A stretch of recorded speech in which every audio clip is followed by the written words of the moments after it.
Jésus, notre roi. Wilhelm Busch. Le Seigneur est notre maître. Car l'Éternel est notre juge, l'Éternel est notre législateur, l'Éternel est notre roi. C'est lui qui nous sauve. Ésaïe 33, verset 22. Le jour de l'an, nous avons chanté « Nous venons d'entrer dans une nouvelle année, jalonnée de craintes et de maux sans nombre. Nous tremblons et nous hésitons devant l'ombre, devant les guerres, les frayeurs et l'avenir sombre qui menace chacune de nos journées. » C'est la réalité. Mais beaucoup d'entre nous ont également pu faire l'expérience de ce qu'affirme la suite de ce cantique. Mais comme des mamans serrent dans leurs bras leurs petits-enfants terrorisés par l'orage, ainsi le Seigneur, sous son aile, protégera ceux qu'effraie l'accroissement des épais nuages. Rien ne relève mieux le courage que la contemplation du Seigneur dans sa gloire. Quand on regarde à lui, on resplendit de joie, s'écrie David au psaume 34. C'est ce que notre devise nous encourage à faire. En effet, en répétant 3 fois l'Éternel, le verset choisi nous exhorte à lever les yeux vers le Seigneur. Quelle différence avec le monde! Celui-ci se lamente. Encore des bombes, du rationnement, de la détresse et de la misère. Quant à nous, nous crions « Le Seigneur, le Seigneur, le Seigneur ». C'est pourquoi, au fil des jours difficiles qui nous guettent et qui portent la marque évidente d'un jugement, levons les yeux vers le Seigneur et réfléchissons à ce qu'il est pour nous. L'Éternel est notre législateur. Le mot hébreu « meshokek » a une signification qui a considérablement évolué avec le temps. Il désignait tout d'abord le graveur. Autrefois, pour écrire, il fallait graver. Le mot s'est donc appliqué à celui qui inscrivait, puis à celui qui constatait. De là, il en est venu à désigner celui qui a quelque chose à dire, le chef militaire et enfin le législateur. L'Éternel est notre Meshokek. Rien ne s'oppose à ce que nous méditions tous les sens du mot pour les appliquer à notre Seigneur. L'Éternel est notre sculpteur.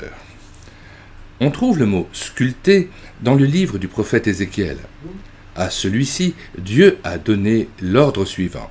« Fils d'homme, prends une brique, tu la placeras devant toi, et tu y traceras une ville, Jérusalem. » Par cette action symbolique, le prophète devait visualiser le siège et la destruction future de Jérusalem. On imagine donc le prophète assis en train de graver le plan de la ville sur la brique molle. On comprend les gestes du prophète. Mais que le Seigneur puisse graver, cela dépasse notre entendement.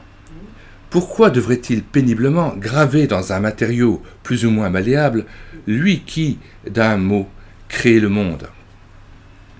Il lui a suffi de dire que la lumière soit, et la lumière fut. Il a ordonné que les astres remplissent le ciel, et les planètes se sont empressées de prendre leur orbite. Pourquoi Dieu doit-il donc graver?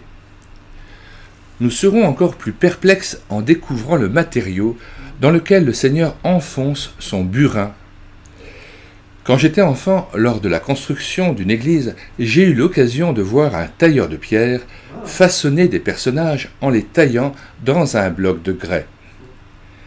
Ézéchiel a gravé le plan de la ville sur une brique. Mais Dieu, il grave dans sa main. Cela vous surprend-il?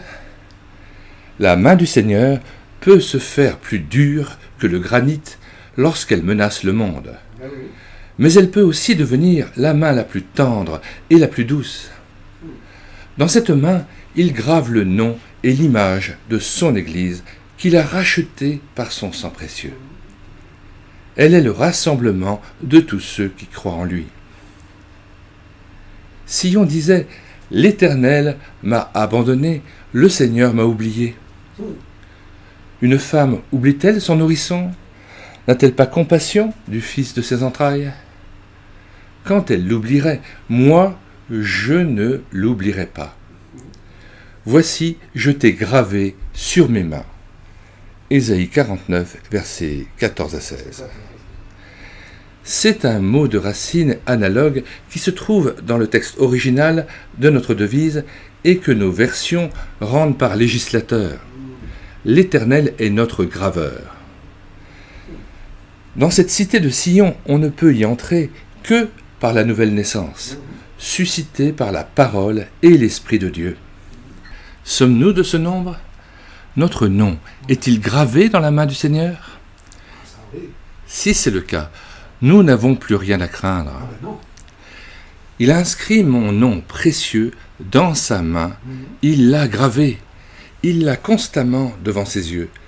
Il peut venir me délivrer. Voilà, du moment que le nom est écrit, le débat, c'est bon.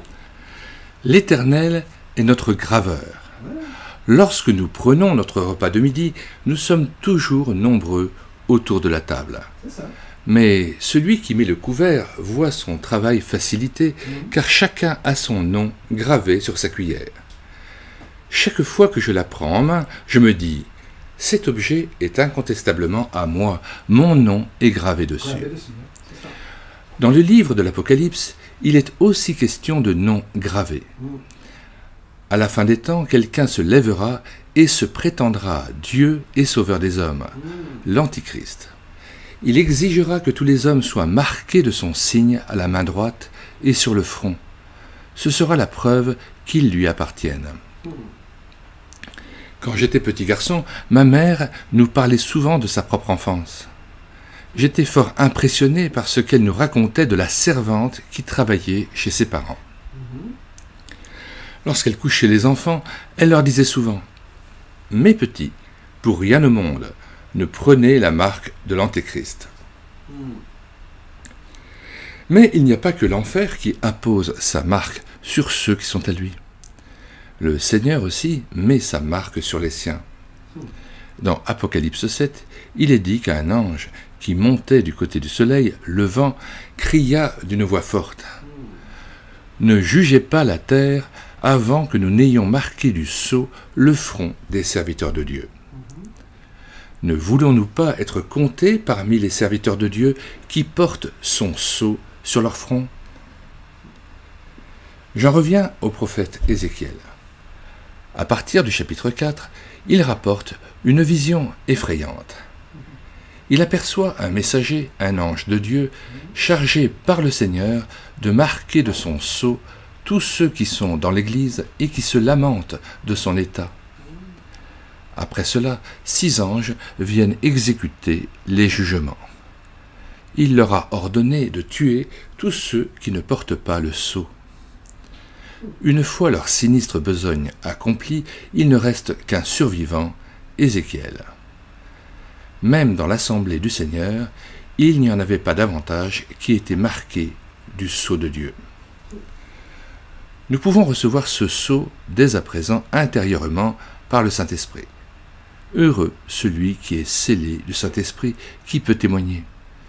Je suis accepté par le Seigneur et peux faire siennes ses paroles. Tu nous as vus sur la colline des tourments, et à notre secours, tu es venu gracieusement. Ton sceau princier, tu as apposé sur nos fronts de racheter. L'Éternel est celui qui consigne par écrit.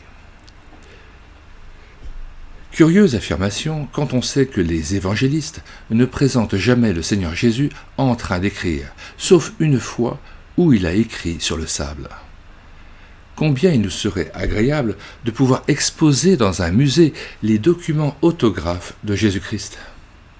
Mais il n'existe pas. Pourtant, nous pouvons affirmer « Le Seigneur est celui qui note par écrit ». Disons quelques mots sur ce qu'il écrit, où il l'écrit. Dans Jérémie 31, verset 33, le Seigneur déclare « Je mettrai ma loi au-dedans d'eux, je l'écrirai sur leur cœur. Cette action permet de garantir une obéissance joyeuse de la part de l'homme et elle lui prodigue une grande paix. Dans Luc 10, les disciples font étalage de leur succès. Jésus leur réplique « Réjouissez-vous de ce que vos noms sont inscrits dans les cieux. » Dans Apocalypse 3, verset 12, Jésus dit « Du vainqueur, je ferai une colonne dans le temple de mon Dieu, et il n'en sortira plus. J'écrirai sur lui le nom de mon Dieu, ainsi que mon nom nouveau. Puissions-nous être de cela ?» Lorsque le Fils de Dieu est venu sur terre, il s'est dépouillé de sa gloire céleste. Il s'est humilié profondément, de sorte que les grands de ce monde l'ont méprisé, que les sages et les érudits l'ont raillé et que les misérables ont placé leur confiance en lui. Le Seigneur Jésus-Christ s'est fait pauvre, de riche qu'il était, afin que par sa pauvreté vous soyez enrichis. 2 Corinthiens 8, verset 9. Il y eut cependant des moments où sa gloire rayonnait. Un jour, les habitants de Nazareth traînèrent Jésus sur le sommet de la colline avec l'intention de le précipiter en bas. Il se laissa faire, mais à l'instant où ils s'apprêtaient à mettre leur plan à exécution, il passa au milieu d'eux et s'en alla. Le récit de la Bible est sobre, mais on peut imaginer que les gens ont été frappés par l'éclat de sa gloire, qu'ils ont été paralysés et qu'ils ont perdu toute leur morgue. Actuellement, le Seigneur est élevé dans la gloire. Il est assis à la droite de Dieu, à la droite du Père. L'Église rachetée par son sang l'acclame. Ne dois-je pas me prosterner devant toi et laisser mon cœur éclater de joie lorsque le regard de mon être intérieur contemple ta puissance et ta splendeur? Le texte de notre devise prend en compte la puissance et la splendeur de Jésus. L'Éternel est notre législateur.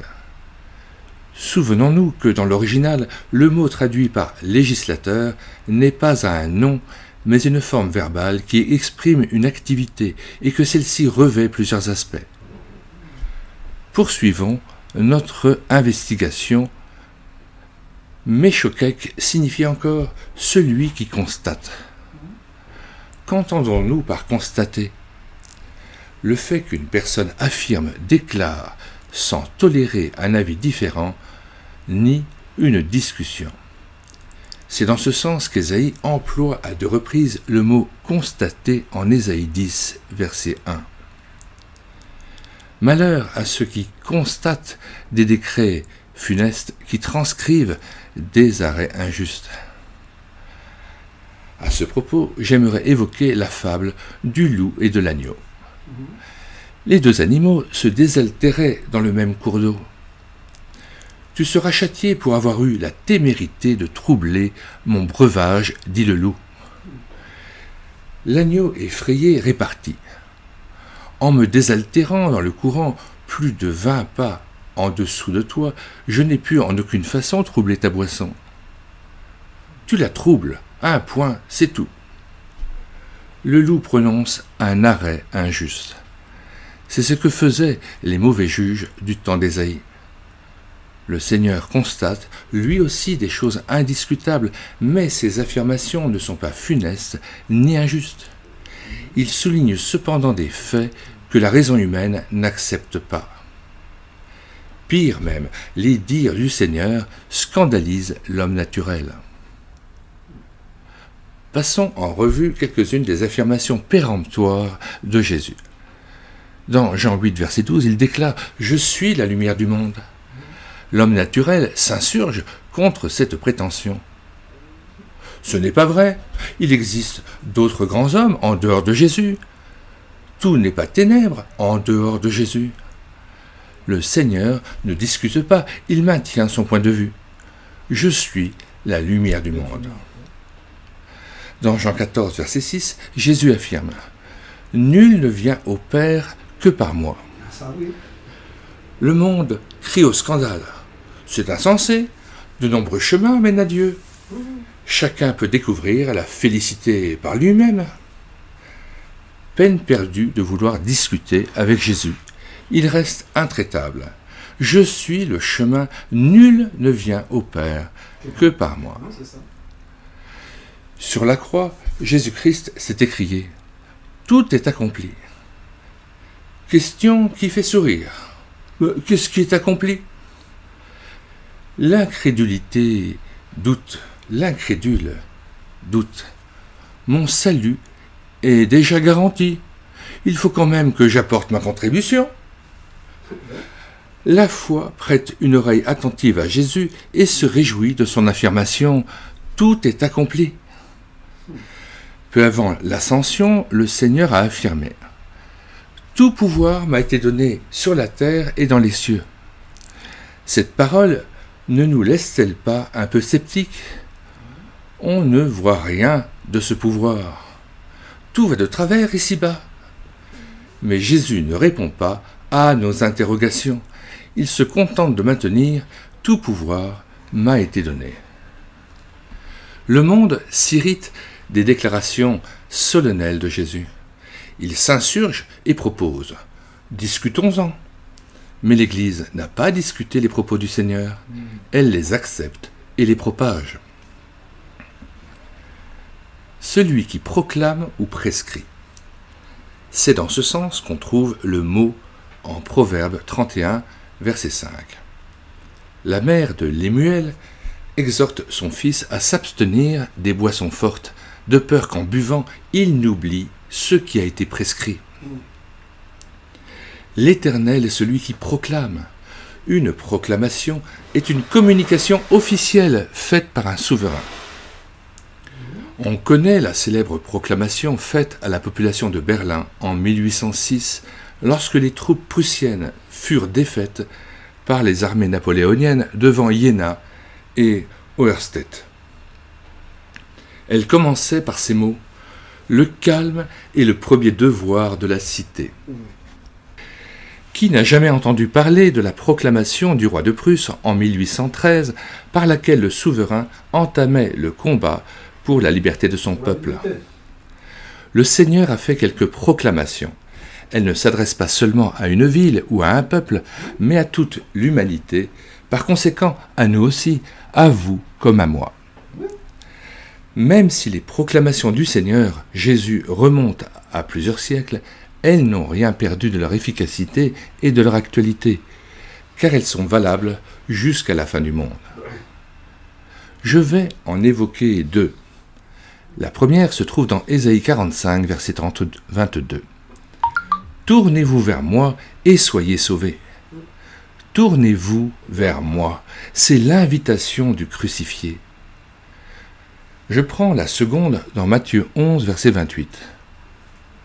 « Venez à moi, vous tous qui êtes fatigués et chargés, et je vous donnerai du repos. » Y a-t-il dans l'assistance des personnes fatiguées et découragées, des hommes et des femmes accablés par les soucis, le deuil, la souffrance, des liens occultes, des péchés?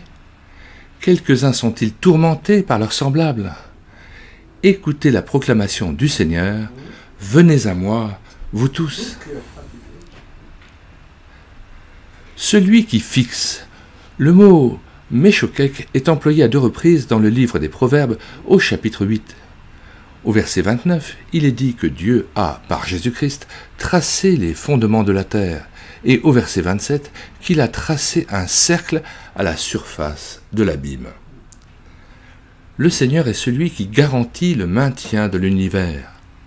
N'imaginons pas que Dieu soit intervenu au début pour créer et fixer les limites et que depuis les choses se poursuivent ainsi d'elles-mêmes. Certains se représentent Dieu comme un horloger qui remonte sa montre et va ensuite se coucher, pendant que le mécanisme continue son mouvement. Ils pensent qu'après avoir créé le monde et ses lois, Dieu n'a plus besoin de s'occuper de son œuvre. Celle-ci continuerait sur sa lancée. Il n'en est pas ainsi. Jésus-Christ, par qui Dieu a créé toutes choses, continue de soutenir la création. Nous lisons « Ce Fils soutient toutes choses par sa parole puissante » Hébreux 1:3. Paul exprime la même vérité. Tout subsiste en lui. Colossiens 1:17. À la fin du monde, les gens se rendront compte qu'il en était ainsi. À ce moment-là, Dieu retirera ses mains qui soutiennent tout l'édifice. Alors, la terre sera secouée de violents tremblements de terre, les étoiles tomberont, Marc 13, verset 25, les cieux passeront avec fracas, 2 Pierre 3, verset 10. En somme, tout chancellera. Comment réagiront alors les hommes? Quant à nous, nous attendons de nouveaux cieux et une nouvelle terre où la justice habitera. 2 Pierre 3, verset 13. En attendant, nous confessons. Le Seigneur est celui qui trace les limites du firmament et les fondements de la terre. Une parole de l'Écriture est particulièrement adaptée à notre situation. La terre se fond avec tous ceux qui l'habitent. C'est moi qui affermis ses colonnes. Psaume 75, verset 4. Au mur de la maison Weigel sont apposées des photos de jeunes camarades tombés au combat. Nous nous y arrêtons souvent et pensons à eux. L'un d'entre eux s'appelait Günther W. C'était un jeune homme particulièrement gai, un bon trompettiste et un chef rempli de sang-froid. Mais le plus beau, c'est que dès son plus jeune âge, il avait le témoignage intérieur du Saint-Esprit qu'il avait accepté par le Seigneur Jésus et réconcilié avec Dieu. Tout récemment, quelqu'un me remit une lettre que ce Günther lui avait adressée autrefois, une lettre précieuse. Günther écrivait à son ami combien l'expérience du pardon des péchés par le sang de Jésus était merveilleuse. Suivait ce remarquable témoignage. Je suis fier, non de moi, mais de notre Seigneur. C'est également ce que pensait le prophète Ésaïe lorsqu'il écrivait « L'Éternel est notre juge, l'Éternel est notre législateur, l'Éternel est notre roi, c'est lui qui nous sauve. » Que, dans le tumulte de notre époque, le Seigneur nous accorde à tous cette même joie. Le maître est celui qui accepte des apprentis. La plupart d'entre nous ont déjà une certaine confiance dans le Seigneur Jésus. C'est pourquoi nous sommes prêts à nous mettre à son école. Mais commençons par nous poser la question. Que voulons-nous apprendre auprès de lui? Celui qui veut apprendre le métier de serrurier n'ira pas auprès d'un maître boulanger. Pas du tout. Et celui qui veut devenir boulanger ne fera pas son apprentissage auprès d'un menuisier. Non. Cherches-tu à mener une vie calme et assurée? Alors, le Seigneur Jésus n'est pas le maître qu'il te faut, car il a été cloué sur la croix. On imagine mal une vie moins tranquille que la sienne. Recherches-tu la considération du monde et l'estime des hommes? Dans ces conditions, Jésus n'est pas le maître adéquat, lui qui a prié, non pas ma volonté, mais la tienne. Veux-tu connaître les plaisirs mondains et les distractions coupables? Ne t'adresse pas au Seigneur Jésus, il est catégorique. Celui qui pêche est esclave du péché. Jean 8, verset 34. Que peut-on donc apprendre auprès du Seigneur Jésus? À mener une vie pieuse et sainte. Dans les premières pages de la Bible, au milieu d'une succession de noms, apparaît soudain celui d'Hénoch, dont il est dit « Hénoch marcha avec Dieu ». Puis, il ne fut plus parce que Dieu l'enleva. N'avons-nous pas la nostalgie d'une telle vie de communion avec Dieu? C'est auprès du Seigneur Jésus qu'une vie pareille s'apprend. Mais il en va autrement qu'auprès d'un maître chargé de nous familiariser avec un métier manuel. Celui-ci montre à l'apprenti les bons gestes jusqu'à ce que le jeune sache les reproduire. Alors, il quitte la phase de l'apprentissage. Jésus opère différemment. Il ne nous donne pas l'exemple d'une vie pieuse jusqu'à ce que nous sachions la reproduire sans son aide. Non, il nous demande d'adhérer à lui comme le sarment au cep. Alors il forme en nous la vie divine en nous rendant participants à sa mort et à sa résurrection. Nous restons par conséquent d'éternels apprentis de Jésus.